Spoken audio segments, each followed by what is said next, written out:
ഇപ്പോഴത്തെ യാത്രാമതിയുടെ കാര്യത്തിൽ നിങ്ങളുടെ നയപ്രഖ്യാപനത്തിൽ വന്നതാണ്. അത് സ്വാഭാവിക UDF ചർച്ച ചെയ്തിട്ടായിരിക്കും അങ്ങനെ വന്നത്. ഇപ്പം മിനിസ്റ്റർ പറഞ്ഞത് അത് ഇതിലൊന്ന് പഠിക്കും, അഭിപ്രായം ചോദിക്കാമെന്ന് പറയുന്നത്. എനിക്ക് തോന്നുന്നത് നിങ്ങളുടെ സംഘടനയുടെ തന്നെ ഒരു വനിതാ നേതാവ് ഉൾപ്പെടെ വളരെ 1-2 ആളുകൾ മാത്രമായി പരസ്യമായി എതിർത്തിട്ടുള്ള അറിയപ്പെടുന്ന ആളുകൾ.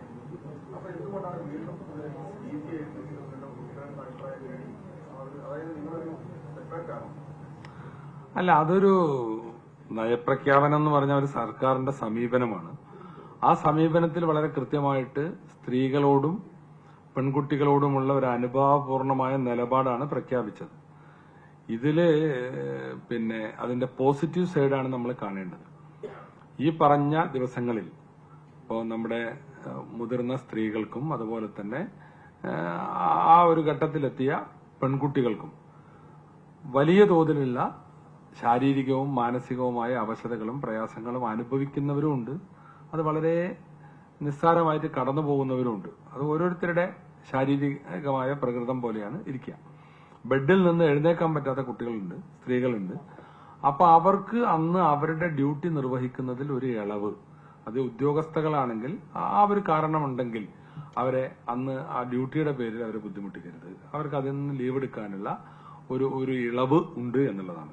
കുട്ടികളുടെ കാര്യത്തിൽ പഠനവും സ്കൂളോ അല്ലെങ്കിൽ കോളേജോ ഒക്കെ ആയിട്ട് ബന്ധപ്പെട്ട് അത്തരം ഒരു സംഗതിയുടെ പേരിലാണെങ്കിൽ ഒരു ഇളവ് കൊടുക്കാം എന്നതാണ് അതിൽ കണ്ടിട്ടുള്ളത്. പിന്നെ അത് ചർച്ച ചെയ്ത് പഴയ കാലത്ത് ഉണ്ടായിരുന്നത് പോലെ ഇത്തരം ഘട്ടങ്ങളിൽ ആളുകളെ മാറ്റി നിർത്തുന്ന ഒരു സ്വഭാവമാണെന്നൊക്കെ പറഞ്ഞ് അതിന്റെ നെഗറ്റീവ് കൂടുതൽ ചർച്ച ചെയ്യപ്പെട്ടു എന്നുള്ളതാണ്. സത്യത്തിൽ അതുകൊണ്ട് ഉദ്ദേശിച്ചത്രേ ഉള്ളൂ.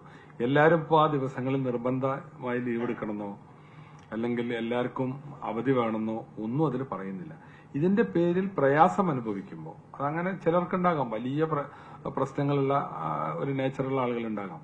അവർക്ക് അന്നൊരു ഇളവ് ഈ ഒരു ശാരീരിക അവസ്ഥയിലാണ്. അപ്പൊ അതുകൊണ്ട് അവർക്ക് അവർ നിർവഹിക്കേണ്ട കാര്യത്തിൽ ഒരു ഇളവ്, അപ്പൊ അതിനൊരു ലീവ് ആപ്ലിക്കേഷൻ കൊടുത്താൽ അത് പരിഗണിക്കണം. അതാണ് അതിന്റെ പോസിറ്റീവ് വശം. അതാണ് ഉദ്ദേശിച്ചത്. വിശദാംശങ്ങൾ വരാനിരിക്കുന്നേ ഉള്ളൂ. ഈ നയപ്രഖ്യാപനത്തിൽ പറയുമ്പോൾ ഒരു ആശയമാണ് പറയുന്നത്. നമുക്ക് ആ ആശയത്തോടുള്ള ഒരു യോജിപ്പുമാണ് പ്രകടിപ്പിക്കുന്നത്. പിന്നീട് അതിന്റെ വിശദാംശങ്ങളും ഒരു പദ്ധതിയായും നോംസായും ഒക്കെ പിന്നീടാണ് വരിക. അത് വരും. ഈ പറഞ്ഞ വിമർശനങ്ങളും നമ്മൾ കാണണം. ഒരു വിമർശനമുണ്ട് ഇങ്ങനെ മാറ്റി നിർത്തപ്പെടും. പക്ഷെ എനിക്ക് അങ്ങനെ തോന്നുന്നില്ല. കാരണം ഇത് ഈ പ്രശ്നമുള്ളവർക്കുള്ള ഒരു ആനുകൂല്യമാണ്, ഒരു ഇളവാണ്. അത് എല്ലാവരും ഉപയോഗിച്ചോളന്നില്ല. അങ്ങനെ പ്രശ്നങ്ങൾ ഉള്ളവർക്ക് ആ ആനുകൂല്യം ഉപയോഗിക്കാം.